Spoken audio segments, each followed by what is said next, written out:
Hello everyone, I'm Dan Philgreen, and this is Shell Point Today for Wednesday, September 11th. On today's show, Yvonne Schneff invites you to meet the poets of Shell Point.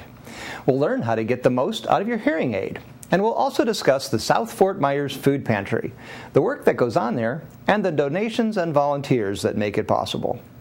But first, many people have been asking about the status of the Shell Point Golf Club. As you may remember, all 18 greens were completely rebuilt from scratch to USGA specifications. It's the first time this has happened in 13 years of operation. The new greens have a specialized grass called Platinum paspalum, and it's taken all summer to grow in.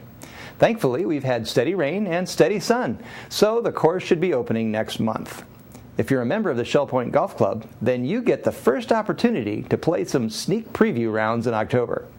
And then in November, anyone can put their skills to the test at the 10th Annual Shell Point Open Golf Tournament. This event, full of fun prizes, free food, and other exciting contests, is coming on Friday, November 8th. We'll bring you more details on the Shell Point Open soon, but you can sign up today, by yourself or with your foursome, by calling the Legacy Foundation at 466-8484. Did you know that there is a group of poets that meet regularly at Shell Point? You might hear their work on David Hauenstein's radio show, or perhaps see it posted on a bulletin board or on the internet. If you enjoy reading or writing poetry, then tomorrow is the day for you. It's Coffee with the Shell Point Poets, happening tomorrow morning at 10:15 a.m. in the Social Center on the island. Yvonne Schneff brings us this preview. Hello, I'm here with Yvonne Schneff, and she is a Sundial resident here at Shell Point, and we're talking about a coffee with the neighbor, and it's Coffee with the Shell Point Poets. Thanks for joining me, Yvonne. My pleasure. Coffee with the Shell Point Poets is going to be really unusual. It's going to be a look at a couple of our resident poets and kind of an example of what people could be doing if they're the least bit interested in poetry, right? Absolutely. How did the Shell Point Poets come about? What's a little history background? Well, it came as a follow-up to a class that Dr. Helen Johnson started about 8 years ago. Mm-hmm. And we just are a group of people that we just enjoy getting together, and we have fun, and we know that if we don't get together, won't discipline ourselves to write the way we should. Now that's such a good point, because it is a discipline, isn't it? It is. To continue writing. And Dr. Johnson was fabulous sharing the poetry Absolutely. Of the world with us, and I'm so glad that people continued on writing. It's also a very personal thing to write and share your poetry, isn't it? It is. You never know what's going to trigger a poem, mm-hmm. And we're going to talk about that. I don't want to give away all the little things that we're going to talk about, mm-hmm. but that you never know what's going to trigger something. So yeah, and then to have some like-minded people to share your work with, how fabulous that is. Somebody other than your family, they have to listen. That's right. And we start out as children, hearing poems and being so impressed. Somebody catches an emotion for us, And what happens then? Why don't we all... I don't know what happens, because children start out with, rhyming things, and they love it's a natural thing. Now in today's time, all the poetry doesn't rhyme, but I like mine to rhyme. Yeah. I'm a very simple person. And that's an interesting part, too, because I know with my little granddaughter, poems and nursery rhymes are, they're sing-song and they're nice, but she also appreciates something that touches her that doesn't have any rhyme at all. Absolutely. And that's another beautiful part about poetry. That's a part that I like. I remember when my daughter passed away 10 years ago, there was a little leaflet that somebody sent me in the mail. It was called Compassionate Friends. And parents would write little poems, nothing fancy, but, I could read those and relate to it. And that's what, sometimes when I write, mine's very down to earth and simple, but I'm just hoping somebody can relate to it. What a gift to somebody. Here's my emotional response to something in life, and take this, and maybe it'll help you, or maybe it'll bring some more life to your feelings. How many poems do you write in a month? Not many in a month. Well, unless we're disciplined when we're having the class, sometimes we'll pick a subject. and we'll say we're all going to write about such and such, clouds or whatever. And it's so interesting that's what brought this about, the coffee with a neighbor. We're so different and we approach things so differently, and I thought, this is interesting. We should share this. Maybe people would like to see how we approach it differently. And people are starting new things every day at Shell Point. Maybe there'll be people who think, I would really like to write some poetry. We hope so, because the group is not intimidating at all. Who's in your group? Well, it varies. Right now, there are just 4 of us at the end, but besides Dr. Johnson, there's Ellen Wells, David Howenstein, and Sue Nelson. And Yvonne Schneff. And what Yvonne a group. Schneff. All right. Well, I have 2, and I couldn't decide. I'll read this one, and let me tell you what brought this on. After we moved here, I always wanted to have a picnic down on the causeway, going to Sanibel, right. And I just kept putting it off, and one day I thought, I'm going to do this. So I got a pencil, and I went and put it on the calendar. Then I had to work towards it because I had it on the calendar. So that's what brought this little poem on. It's silly. Did you ever think a pencil could be a power tool? Only if it had a motor would be the general rule. But when you hold it in your hand and engage it with your brain, the power's unbelievable. New heights you can attain. Make a note, you won't forget. A list will get things done. Write a poem to crystallize your thoughts or just for fun. There are memories to record for loved ones left behind. Perhaps a book or drawing if you were so inclined. So seize the day and power up. Put pencil to the paper. See what you come up with for your pencil paper caper. That's not a deep poem. Wonderful. What a great exercise in writing and clever. And your church, one time I was sitting in the car while Don was in the library, and it was a beautiful day, and I just was looking over at the little manicured area there that has a tree that was interesting, and the air was crisp, and I thought, I didn't want to forget this feeling. So I keep a little tablet and a pencil in the glove compartment. I got out and I just wrote a little thing about that because I didn't want to forget that. So. That's fabulous. Fabulous. Well, let's make sure that you don't pass up an opportunity to hear from 4 of the Shell Point poets. Who knows, next year you'll be one of them. We know that many of you in our audience have hearing aids, and while the devices are usually a big help, sometimes they're not perfect. You may be overwhelmed by background noise, or whistling, or feel like your head is in a barrel. Sometimes all it takes is a simple adjustment to avoid these noises. You can learn how from Beltone's Shelly Rogerson, who is speaking next Tuesday, September 17th, at 1 p.m. in the Woodlands Oak Room. Mary Franklin has more about it. Do you wear hearing aids and struggle to get them just right to meet your needs? Well, you'll want to sign up for this Health Connections class. It is maximizing the benefits of your hearing aids on Tuesday, September 17th in the Oak Room at 1 p.m. The presentation will be completed by Shelly Rogerson from Beltone. She is a nurse, and she is here with us today. Thanks for being here today, Shelly. Thank you for having me. Well, this is going to be interesting because I always hear people say, I bought a hearing aid, I can't make it work, or they're frustrated. You want to take that frustration out. You want people to come with their hearing aids and say, what's wrong?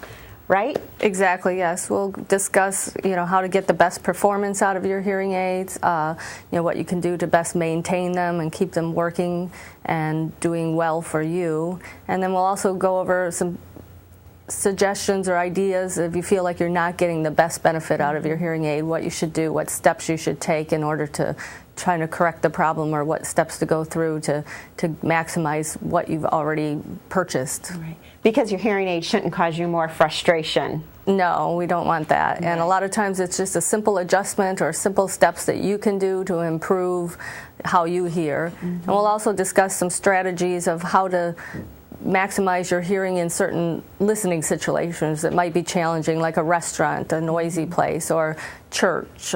We also go over some strategies for like talking on the telephone or watching TV, and how to best make those situations work with your hearing aid. Okay.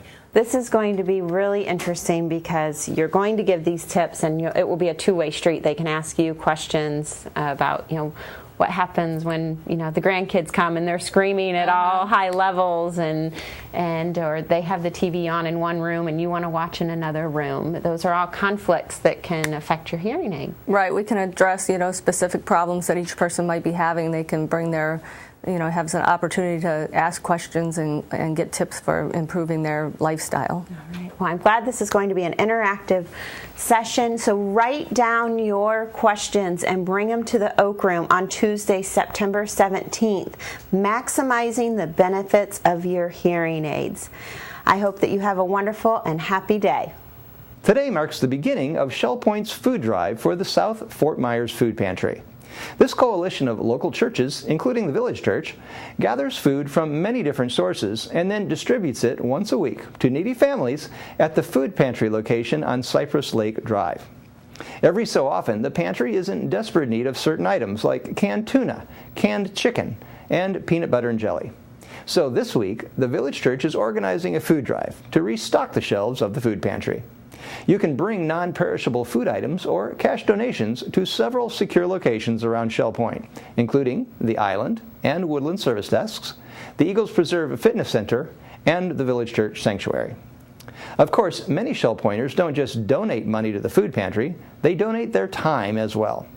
In today's Volunteer Corner, Melody Desolé talks to 3 Shell Point ladies who step in to help feed the hungry. Hi Shell Point, and welcome to the Volunteer Corner. I'm Melody Desolé, here with 3 very important volunteers for the South Fort Myers Food Pantry. Welcome to all of you. Thanks for joining me. Now, we've all seen interviews about the South Fort Myers Food Pantry before, but this is coming from a perspective of our current volunteers who serve there. Jeanne, I'll start with you. What day of the month do you go to the food pantry? The group of us, we go on the second Monday of every month. And what time is your shift? Our shift, actually the people come from 6 to 8, but our shift usually begins around 5 or 5:30, and we usually work till 8:30. Okay, and when you talk about the people, you're referencing those who utilize the food pantry? Yes. We consider them our either shopper or guests. Excellent. Now, where is the food pantry located? It's on Cypress Lake Drive. It's the Presbyterian Church. Okay. And what's the layout look like of the pantry itself? Does it almost look like a grocery store? Yes, it does. They have all the bakeries together, and the meats are together, and like the cereals and canned fruit. Everything is pretty much organized. Very nice. Now, Barbara, I'll go with you. What do you do there when you're at the pantry? Well, we're asked to push a cart so that the guests can pick out what they want on the shelves. They get to pick out what they want. Each section of the shelves has different kinds of things, so whether they want beans or whether they want spaghetti or stuff like that, they get to choose what they want. Now, where does this food and these items come from? We have food drives at the churches and other organizations that want to have food drives, and then it's picked up and brought to the church where we then stock it and let our guests have their choice of what they want. Now, from what I understand, the Harry Chapin Food Bank actually allows for every $1 that you donate, they give you $6 of food. So are these people appreciative of the food pantry? Yes, they are. Very much so. And they always, when we push their carts out, they always thank us. Every one of them thank us for what we've done for them, you know. So what are the benefits you feel personally for being a volunteer there? Just being thanked by them and see that they need it and they want it and that we're able to help them. Betty, in addition to what Barbara had mentioned about the pushers, what other positions are available for volunteers? Well, they have positions open for meat to distribute the meat. Mostly the men choose the meat. I haven't quite figured out. The women seem to choose the vegetables. Once the shelves need stocking at the end of the evening, we go and stock the shelves to be sure they're filled for the next Monday. Okay. So these things obviously have to be non-perishable items if they're going to be staying on the shelves, although they do get picked up fairly quickly when people go through the pantry. So in addition to the pushing of the carts, there's also stocking. Is there anything else as far as unloading trucks? We could. Usually they do unload the carts, or we do. Okay. Now, there is one other thing we do. In addition to pushing it in the food pantry, we push the cart out to the car, and if needed, we do help them load their cars. And then they bring the cart back. And I think it's probably, the purpose of that is as much as you don't want carts all over, just like Publix, they don't want their carts all over. Jeanne, is there something our residents can do, maybe if they can't go to the food pantry itself, but can they do something here? There's always donations, money donations. That's about the main thing. But yet they can bring the food too. We have the food drive. My understanding is we do have a food drive across Shell Point community in the village church, at the Resident Activity Center, at the Eagles Preserve Exercise Room, and at the Woodlands Commons. There's going to be boxes set up from September 11th through September 15th. So if you can't necessarily go out to the food pantry, you can certainly stay within your own community and donate non-perishable food items in those boxes. They like tuna fish. I mean, that's usually, or the canned hams, or, or the canned chicken. A lot of people, our supply there is rather low. I mean, they can have like 1 6-ounce can of tuna. And how much does that make for one person or something like that? So mainly the canned meats. They're looking for an assortment of the chunky Campbell's soup, I'm assuming, tastes very good to them. Pastas, peanut butters, non-perishables. It's always very appreciated. Thank you, ladies, so much for taking the time out on the second Monday of the month and for going to the food pantry. Shell Point residents, if you have an interest in getting involved outside of this campus, you can do so by contacting Lee Emmerich. His number is 432-9539, and he's the director of the South Fort Myers Food Pantry. Thank you so much for joining me. You can make a donation of non-perishables from September 11th through September 15th at any one of the designated spots on campus. Thank you so much. We'll see you around.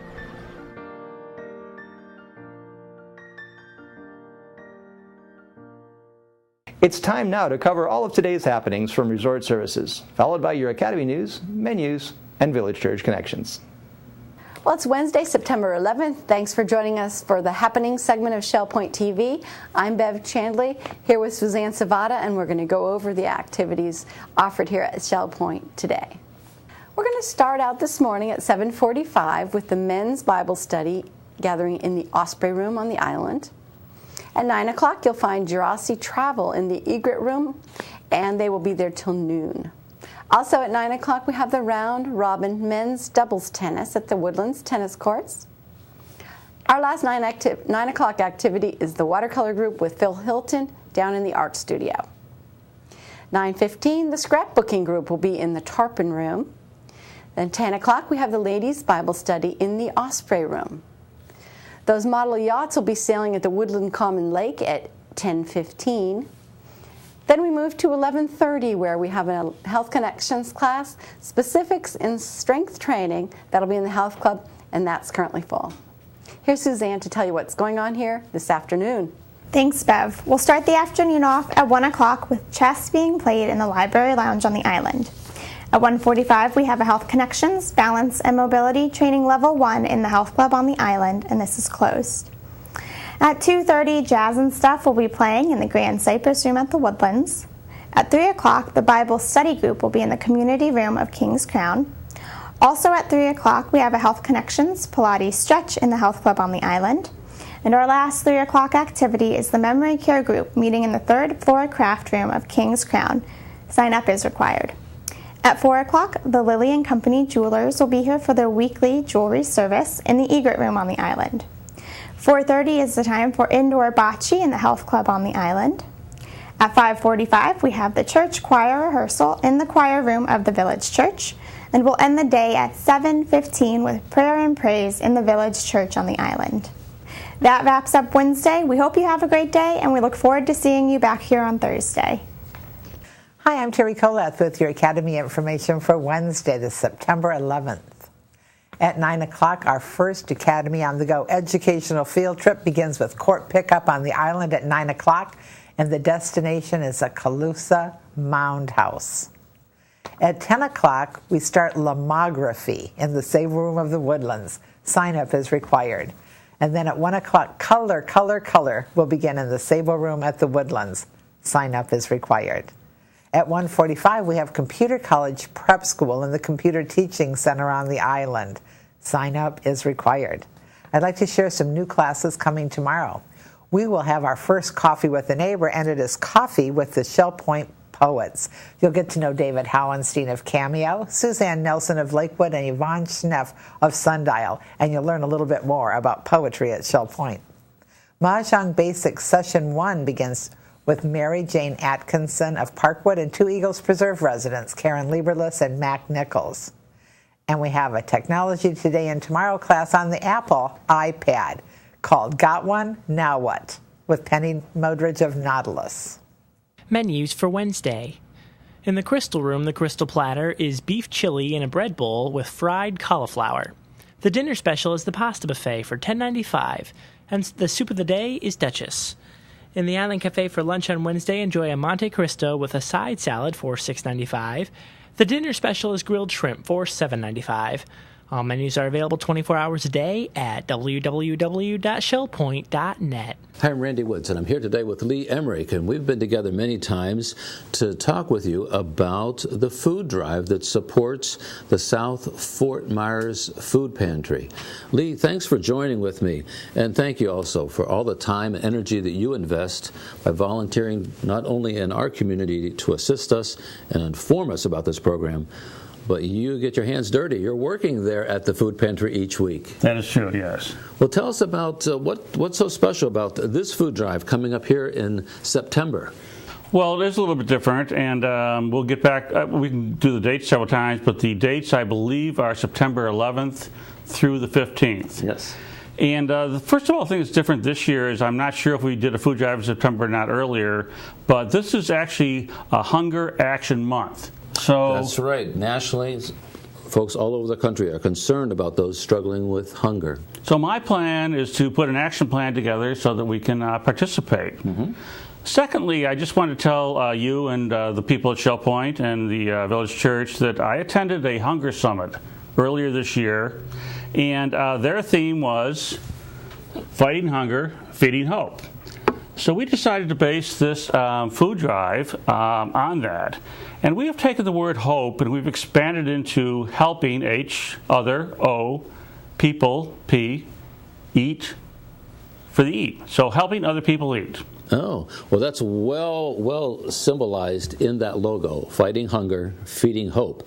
Now, the can looks awful familiar by another brand, but the message is quite significant. It is. And now, how can we participate? If people could provide non-perishable food items, especially canned meats, peanut butter and jelly, and hearty soups. Okay.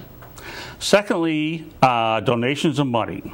And we continue to be able to purchase at least, and I want to focus on the at least thing because I know we have a little sign that says $1 equals $6, but in a lot of cases the $1 equals a lot more than $6. I've noticed that in some of the reports that there are certain times when delivery of food items is brought to the pantry that the buying power is quite significant.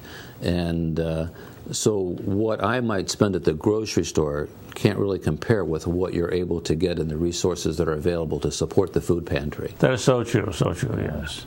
And lastly, if you feel so called and can volunteer some time, the Village Church Day is the first Monday of each month.